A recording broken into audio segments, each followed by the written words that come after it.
Hey, let me tell y'all something. And this is one of the most serious things that I've ever said. Maybe even one of the most emotional and personal things that I've ever said. And it has to do with DMX, and it has to do with his passing.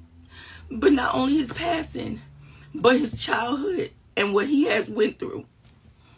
What we have went through. Now, my relationship with DMX, we wasn't super close, but we had time enough to be able to talk to each other. And coming from similar backgrounds, there's certain things that I need y'all to understand. And this is not what somebody told me. This is what he said to me. He said, when he was younger, his mom had took him to a children's home and said that they was just going to visit. And she left him there. She took him there and she left him there. And he was too little to be there. Too little to understand how to defend himself, how to take care of himself and everything else. But he did it. And he survived it. And we all have our ways of dealing with it. I've been through that system. I've been through that. I know what it's like when people think that adults don't care about children. I know what it's like to run the streets, sleep on the train, sleep in the hallways, try to sleep at friends' houses, have people tell you could come stay at their house and their brothers are trying to mess with you, or even their fathers and adults and uncles and shit. I know what it is like. And we all handle it differently. We all have our demons.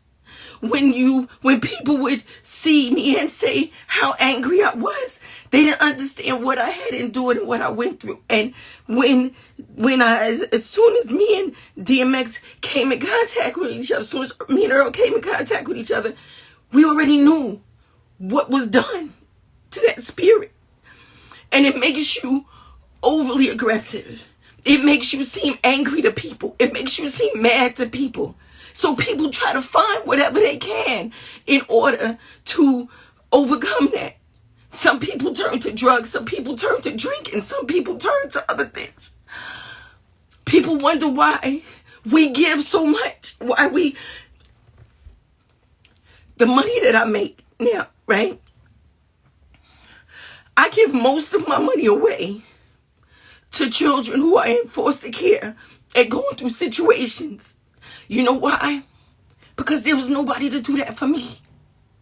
There was nobody to do that for me. So I do that. I give back.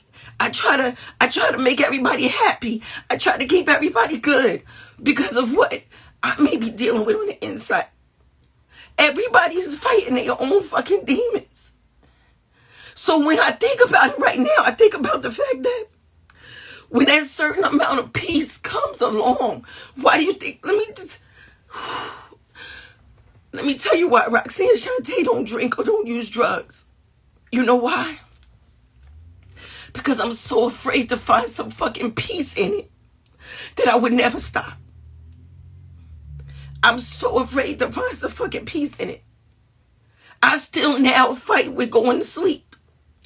When I'm up and I'm posting 3, 4 o'clock in the morning, I'm not happy that I'm up 3, 4 o'clock in the morning posting, knowing that I got to start my day all over again. But that's because when you go through those systems and you go through that, you learn how not to sleep. You learn how not to sleep.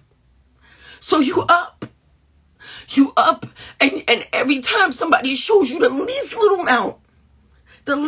amount of some type of deceit, or you catch somebody wrong, you so quick to let go because you know that as soon as you let your guards down, as soon as you trust somebody, something bad can happen. Something really bad can happen because you've done it. To miss out on a childhood And then people wonder why you make the mistakes you make. Yeah, I make mistakes all the time. And they say, oh, you probably suffer from arrested development. Oh, you probably have this, you probably have that. No, I went through some fucking shit too early in life. I went through it when I wasn't supposed to. That's what it was. I went through it when I wasn't supposed to. And it's just so hard when you see people saying mean things and doing mean things, and even when you online and people are posting and saying negative things and saying all this other foul shit, you learn to just see past it. You learn how not to you get a tough skin because of it.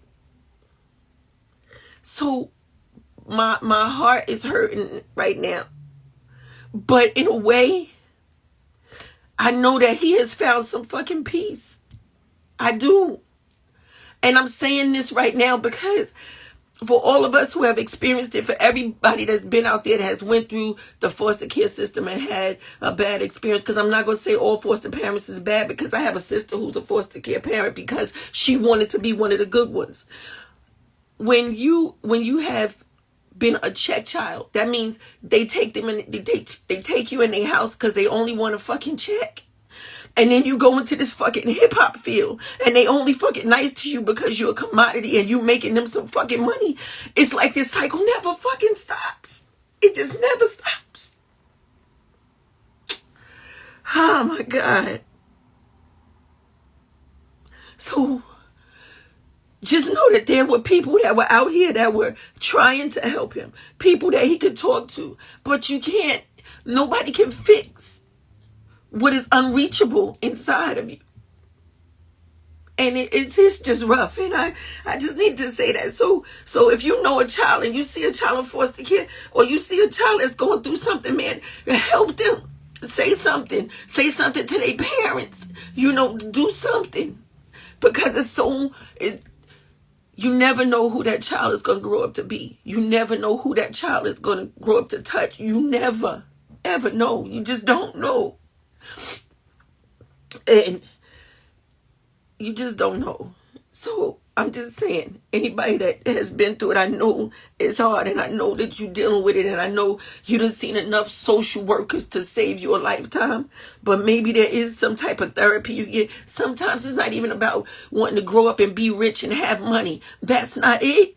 It's not wanting to grow up. It's about wanting to find some peace, some happiness, a family that is yours. That's what you really want. That's all you want. I took in kids because I wanted kids to feel happy. I wanted them to feel a place that they could go and be loved. And yeah, my mouth may be foul, but they know they would never be hurt. They know they would be fed. They knew I would share my last. That's all you want. That's all you want. That's all you want. So I needed to say that.